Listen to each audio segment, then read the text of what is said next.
त्यानंतर बघूयात पुढली एक ब्रेकिंग बातमी। गेल्या काही दिवसांपासून अहिल्यानगर जिल्ह्यामध्ये लहान मुलांवर बिबट्याने हल्ले करण्याचं प्रमाण वाढलंय। हीच गोष्ट लक्षात घेऊन जिथं दूरवरून विद्यार्थी शाळेत येतात अशा बिबट प्रवण क्षेत्रामध्ये शाळांच्या वेळेमध्ये बदल करण्याचा निर्णय जिल्हा प्रशासनाने घेतलाय। बिबट प्रवण आपत्ती क्षेत्रातील शाळांच्या वेळेमध्ये सकाळी 9:30 ते दुपारी 4 असा बदल करण्यात आल्याची माहिती जिल्हाधिकारी पंकज आशिया यांनी दिली आहे।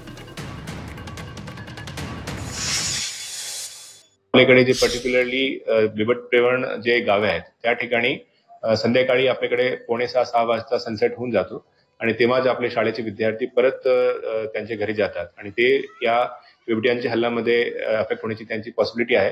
म्हणून माननीय पालकमंत्री महोदय यांची सूचना होती, तर त्या हिशोबाने आपण शिक्षण विभाग आणि सर्वच्या सर्व लोकांसोबत कन्सल्टेटिव्ह मीटिंग घेतली आणि आपली जी शाळेची टायमिंग आहे ती आपण 9:30 ते 4 अशा आपण बदल करण्याचे अधिकार आहे ते शाळा व्यवस्थापन समितीला त्यांच्या लोकल लेवलच्या काय परिस्थिती आहे त्या हिशोबाने त्यांच्यावर आपण देण्यात आलेली आहे।